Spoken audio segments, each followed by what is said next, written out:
cruise ships too, and I go wild. Car 54, where are you?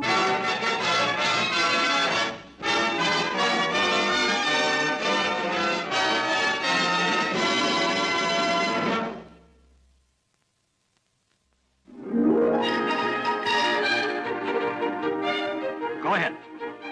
A green convertible with wire wheels.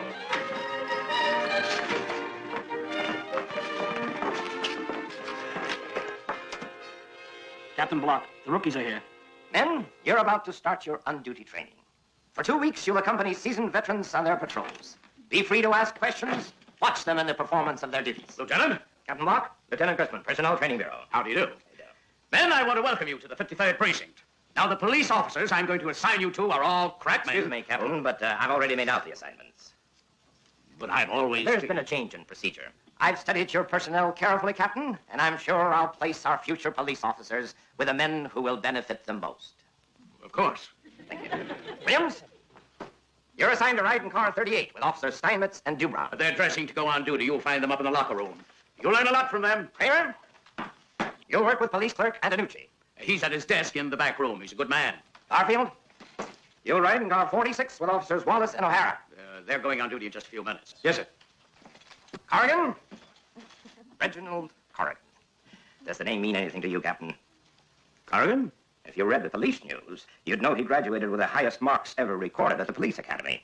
Harvard graduate, Phi Beta Kappa. Really? Well, congratulations, Corrigan. Thank you, sir. Corrigan, you're riding in car 54 with Officers Tuddy and Muldoon. You'll find them both. Muldoon? Yes, according to our record. Excuse me. Would you please wait in the squad room? Yes, sir. Now, Lieutenant, about Tuddy and Muldoon. But I don't understand, Captain. According to my records... I'm sorry, Lieutenant, but you'll have to assign him to a different team. Why? Haven't you ever assigned a rookie to Tuddy and Muldoon? Just once, 6 years ago. What happened?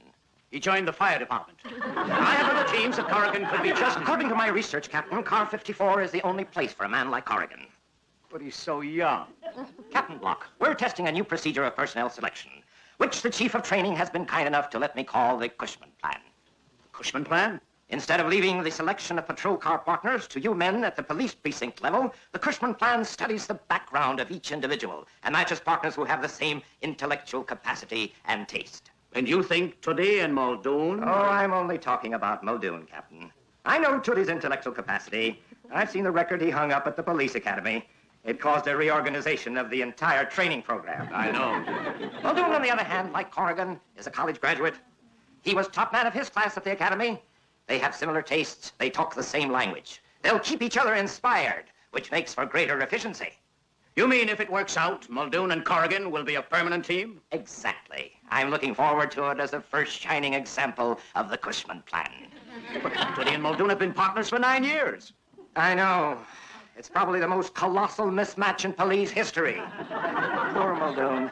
9 years in the same patrol car with a clod who probably never opens his mouth. I hope you understand this, Francis. That's what they're so nonchalant. They get up there so nonchalant, like the other team just gives up. You ever see anybody as nonchalant as Mickey Mantle? Oh, Roger Maris, he's nonchalant too. But he's not as nonchalant as Mickey Mantle. Oh, don't get me wrong, he's nonchalant enough. He's more nonchalant than Tony Kubek. And Tony Kubek, he's no slouch at being nonchalant. You know who else is nonchalant? Yogi Berra. Well, sometimes he's too nonchalant. The bat slips out of his hand. I had a cousin Arnold, and he played the minor leagues. And you know what his downfall was? He wasn't naturally nonchalant. Oh, he could be nonchalant enough, but he had to drink a lot. Now, let me tell you something. When you're drinking and you're sprawled across that third base, you're not fooling anybody. The fans knew it. They knew he wasn't just naturally nonchalant. You can't fool those baseball fans. They see a guy sprawled across a bag with his mouth open. They knew he just wasn't being nonchalant. Ooh, what he's what? He's nonchalant, too. I could go as far as say that he's more nonchalant than Mickey Mantle. And you know how I feel about Mickey Mantle being nonchalant. I never saw anybody as nonchalant as Mickey Mantle. And you take Moose Scout. He looks like the most nonchalant of all. But personally, I don't think he's nonchalant. I think he's just sleepy. Gosh, Officer Wallace, I think I learned more from riding and listening to you and Officer O'Hara than I learned in my whole life. Oh, nonsense, son. Just a couple of old cops gabbing away. You're a good listener. You'll go far, Garfield. Thank you, sir. Be back in a minute. Come on, go down to the squad room. I'll show you how to make out our dailies. Oh, it certainly is a pleasure having someone in the car to talk to besides O'Hara for change. Chief Francis, I wish we had old Rookie all our own. Who needs a rookie? All they do is jabber away all day asking stupid questions. And you know, when I'm on duty, I don't like to talk. Yeah, I gotta do most of the talking. Yeah. That's enough for me. Oh, that's another thing, Francis. What? When I talk to you, somehow I get the feeling that you're not listening. I listen to every word you say. Well, if you listen to every word I say, what did I talk about today? Today? Did you say something today? Of course I did. Oh, now I remember. You spent the whole day describing how wearing woolen underwear makes you sneeze. That was yesterday. Oh, of course. You see what I mean, Francis? If we only had a rookie in the car that I could talk to, there's so much that I could tell him. There's so much that I could teach him. Ben, Yes, sir. this is police trainee Corrigan. Starting tomorrow morning, he's riding with you. Yes, sir. Corrigan just got out of the police academy. Good old police academy. Say, is Lieutenant Foster still teaching there? Oh, yes, still there. I guess he never had the nerve to do it. The nerve to do what? He said if I graduated, he'd kill himself. That job for me. We'll join them first thing in the morning. We shove off at 8. Shove off. That's police talk for starting to work. Never mind, Jody. Just doing my duty, sir. I want to teach him everything I know. He knew that much the day he left kindergarten.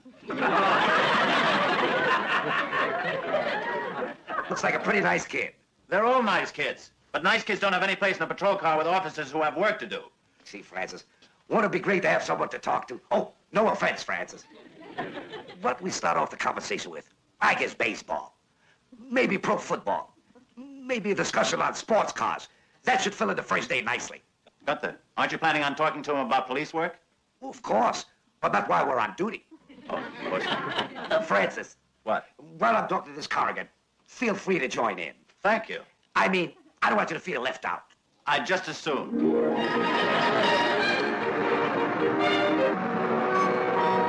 8:02 a.m. You see, you fill that in where it says began tour of duty. Give exact time. I see. Well, so much for police work. Now, say, how about those Yankees? Pretty nonchalant team, aren't they? Sorry, I never got interested in baseball. No? Well, how about football? You think the Green Bay Packers are going to do it again? I don't know. How about basketball? You know anything about basketball? Not really. I'll tell you what. You start any subject. I'll keep the ball rolling. I'm sorry, I'm not much of a conversationalist. Oh, you aren't? No, I sort of go along with Voltaire when he said, Il ne se servent de la pensée que pour autoriser les injustices. Et n'emploie les paroles que pour déguiser leurs pensées. Oh, you're familiar with Voltaire's dialogues. Oh, I haven't really looked at them since I got out of college. Officer Muldoon, do you hold with the theory that Voltaire based many of his essays on the fundamentals laid down by Montaigne? Yes, but I don't think he consciously did it. After all, they were both confronted by the same problem, the growing tendency towards materialism. Wouldn't it be funny if they were all written by the same person? It's like the Baconian theory of Shakespeare. Yeah. Hey, that was a good one. Actually, the struggle by the philosophers against materialism really never has stopped, has it? No, never. What was it Cicero said? What was it? Yeah, what was it? Oh, yes. O tempora, o mores. It was on the tip of my tongue. I think that the sad state that modern poetry is in is largely due to the fact that they have overlooked this facet. How true. Except for a few avant-garde poets, they're just aping the 19th century romanticists. Yes, they're crying out in the wilderness, but what are they saying? Say, do you want to know how this radio works? Oh, thank you. I took a course in advanced electronics. What's that got to do with radio? Actually, true nonconformity really isn't dead, Corrigan. Look at your off-Broadway theater, your abstract painters, your non-objective sculptors. Yes, and especially in the field of architectural design, where they're blazing new frontiers. Hold it. Do you have your safety on your revolver? A lot of rookies forget to do that, you know. And I got a way of checking. It's on. Oh, have you seen the new Guggenheim Museum designed by Frank Lloyd Wright? Oh, it's magnificent. He makes the rest of American architectural design seem prehistoric. His use of ramps gives it such a spaciousness. Speaking of architectural design, Yes? it takes a heap of living to make a home. The very starkness of the interior sets off the paintings to their best advantage. I always say that. Takes a heap of living to make a home. Say, Reggie, did you see the Japanese home on display at the Modern Museum of Art? Oh, its simplicity of line. What purity of form. It takes a heap of Japanese living to make a Japanese home. Oh, see, Francis, before I forget, you know, I bought Leonard Bernstein's recording of the Manfred Overture. It's magnificent. Bernstein's approach is contemporary, but its very energy and tension make it the cyclical symphony it is. Oh, what overtones he gives it. What long, brooding lines. What are you guys talking about now? Leonard Bernstein. You say that like you don't think I know who Leonard Bernstein is. Gunther. I know who he is. I see him on television. I know. He's a band leader. Bernstein has such a flair. Bernstein's incomparable. He's superb. What's so superb about Leonard Bernstein? Personally, I like a band leader who sings along with the band, like Vaughn Monroe, with that racing with the moon. All right, Gunther. Give me a band leader who can do more than shake a stick and wave his hair. Leonard Bernstein. Did you ever see him help out his boys and play on a washboard like Spike Jones? Gunther, will you stop? Officer Twitty, now you'll have to admit that Leonard Bernstein has done some pretty wonderful things with the New York Philharmonic. Who could help but be a good band leader with the New York Philharmonic? They got 110 musicians. Law of averages. If 70 of them play right, they make him look good. Now you take Muggsy Spaniard and his 1605. He's only got 5 musicians. If one of them had a clicker, Muggsy looks like a bum. Gunther, we're discussing something else. Well, why don't we do something all 3 of us can do? Let's all sing. Well, that's a good idea. How about 5 for 2, Eyes are Blue? I sing a good tenor. Well, I'm not very familiar with that one. Why don't we sing something we all know? Tchaikovsky's 6.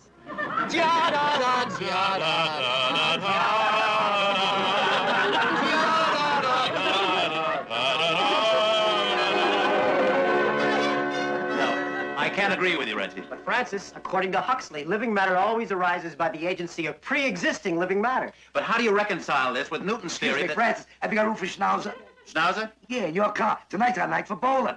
Oh, I'm going to Carnegie Hall tonight. Carnegie Hall? How many alleys have they got? Carnegie Hall. Corrigan and I are going to hear the Budapest String Quartet.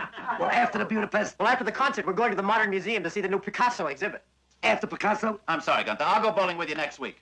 We better get going, Francis. We want to get to that little French restaurant I told you about. See you in the morning, Gunther. Well, Tootie, what time at the bowling alley tonight? I'm not going bowling tonight. You're not going bowling?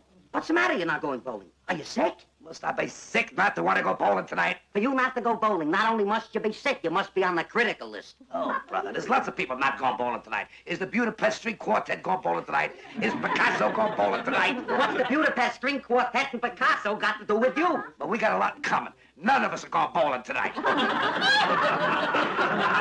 Simple question. He opens up a mouth. What time is Tootie meeting us at the bowling alley? He isn't going. Tootie isn't going bowling? I got some more bad news for you. Bad news? Are you ready for a shot? What is it? Picasso can't make it either. I thought he was with the 31st precinct. That's the guy. What are you doing home, Gunther? Did you forget your bowling shoes? No, I'm not going bowling tonight. You're not going bowling? Here, let me take your temperature. I'm not sick. I just got more important things to do. What have you got there? What does this look like? Well, it looks like a book, but I can't believe it. Well, you can believe it. It's a book. I borrowed it. It's the first volume of the Encyclopedia Britannica. And what are you going to do with it? What do people usually do with a book? They read it. But what are you going to do with it? Are you going to let flowers in it? Or is it one of those gags? You open it up and a firecracker goes off. Do you mind? Do you mind? I had enough talking for one day with that Muldoon jabbering away. Francis? Why, you told me he hardly ever says a word when you're riding around together in that patrol car. He never does until today, till they put that wise guy rookie in there with us. And Francis talks? Talks. You couldn't shut him up. Why, he said more in French in one day than he said to me in English in 9 years. That's why he was so quiet all these years. He didn't have anybody to talk to. And now he has? You want to see him and that Collis boy get together? They talked in 9-syllable words. Honey, let me tell you something. In a few weeks, Muldoon is going to be giving out traffic tickets in Latin, like doctors. Well, stop worrying. As soon as that rookie's gone, you'll both be back on the same old footing. Oh, no. It'll never be the same. Now Muldoon thinks I'm dumb. We were partners for 9 years, and he never thought I was dumb. But I'm going to tell you how dumb he is. He still doesn't know how dumb I really am. You're not dumb, Gunther. You just don't know too much. Well, I'm going to. I'm not going to lose Muldoon to that smart rookie without a fight. You never fought for my hand that hard. Who was there to fight? All you had was girlfriends. You know I wouldn't hit a woman. Now, please leave me alone. I got to study. And just what are you going to study? Who knows? But tomorrow, those two guys are going to know that they're riding with somebody who knows everything about something. I'm going to start with A. A-A-R-D-V-A-R-K. Aardvark. Aardvark, an African mammal of the anteater family. Okay, let those two wise guys spout off about music and architecture. The minute the subject of aardvark comes up, they're riding around with someone who knows something. Aardvark. Only a quartet like the Budapest could get such authority out of strings alone. Weren't they marvelous? Especially Bartok's third. Oh, What is it? that woman over there holding the leash. You mean the one with a Pekingese dog? Oh, is that a dog? I thought it was an aardvark. Aardvark. Yeah, that's an African mammal with a tubular It snout. was in the Bartok piece that they showed their true genius. Wasn't the Picasso exhibit the end? Oh, it's fascinating. Following his change of style throughout his life. That's what's so wonderful about New York. The best of all the arts right here. I'll tell you what's wrong with New York. What's wrong with New York? You can't get a license to keep an aardvark. License to keep an aardvark. Yeah, it measures 5 feet from its tail, and it's thick at the base, and it tapers. Gunther, what's this preoccupation with aardvarks? Oh, I was always interested in aardvarks. I've been your partner for 9 years, and I've never once before ever heard you mention an aardvark. Well, I never heard you mention Leonard Bernstein before either. It makes a lot more sense to talk about Leonard Bernstein than it does to talk about an aardvark. Not to an aardvark lover. Leonard Bernstein is a great conductor. Is he so great? Can he exist on a diet consisting mainly of termites? Is Leonard Bernstein nocturnal with strong blunt claws?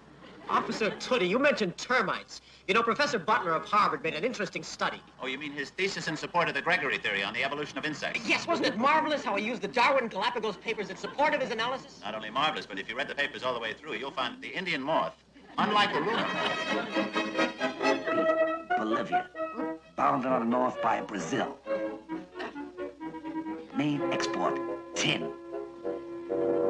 Francis, if you're not doing anything later tonight, you know, there's an interesting little musical group meeting in the village. What time do they start? Well, they start at 10.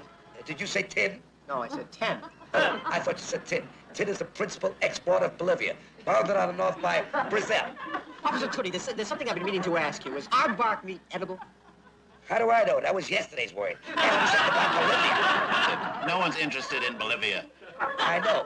No one is interested in things that I know. You don't care about aardvarks. You don't care about the poor thousands of sweating Bolivians going down to the tin mines and bringing up tin. All you want to know is about Leonard Bernstein jumping up and down Carnegie Hall. Well, it's more important than anything about an aardvark. Well, I like aardvarks, and I like to talk about aardvarks. Aardvarks! Aardvarks!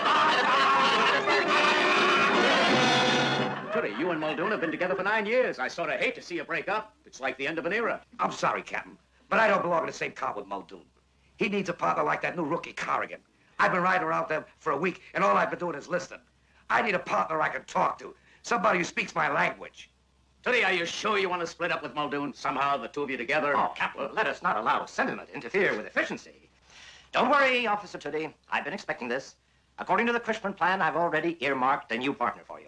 One whose background and intellectual level is most compatible. Now, let us analyze the league. Richardson at second base and Tony Kubek at shortstop. The Yankees have the best double play combination in the American League. Oh, brother, can't you talk about anything but baseball? Sure.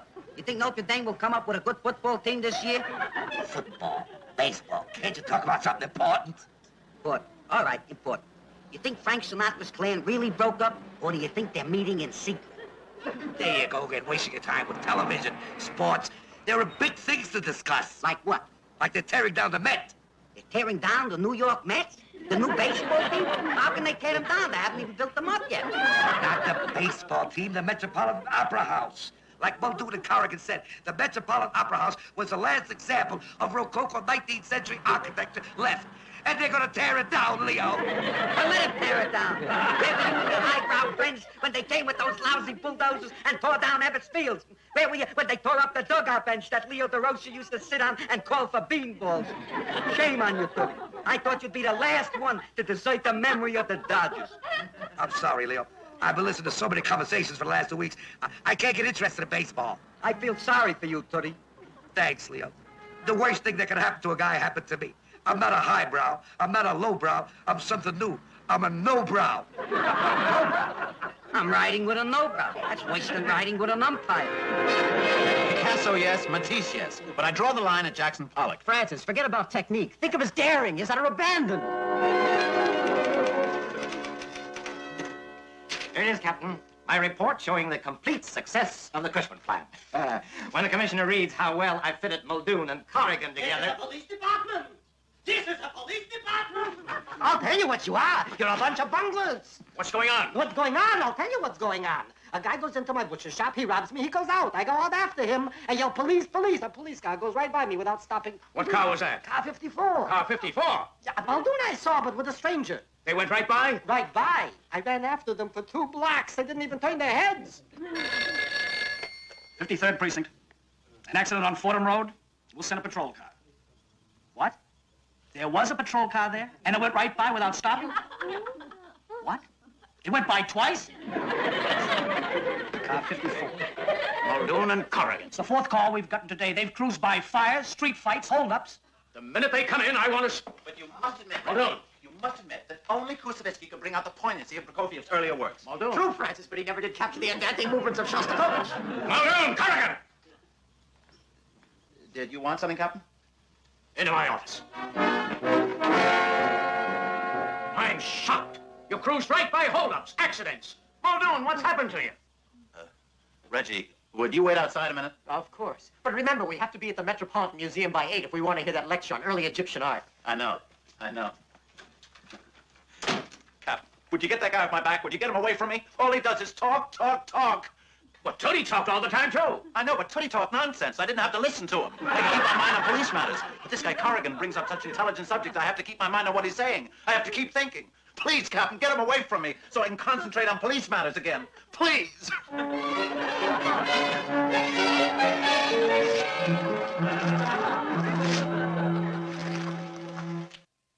Now, you take the Philadelphia Phillies. As a team, they look as nonchalant as the Yankees. But that's because they all let their pants droop down so low that you can't see that their knees are knocking together. Francis, What is it, Gunther? did you hear what I said? Of course, you were explaining how woolen underwear makes you sneeze. That's right. Now, my favorite nonchalant player of all time was Babe Herman. He was so nonchalant, he wouldn't even show up for the game. Oh, Ted Williams, he's no slouch at being nonchalant either. I'd go as far as say he's as nonchalant as Mickey Mantle, and you know how I feel about Mickey Mantle. He's nonchalant. There's a holdup in the Bronx, Brooklyn's broken out in fights. There's a traffic jam in Harlem that's backed up to Jackson Heights. There's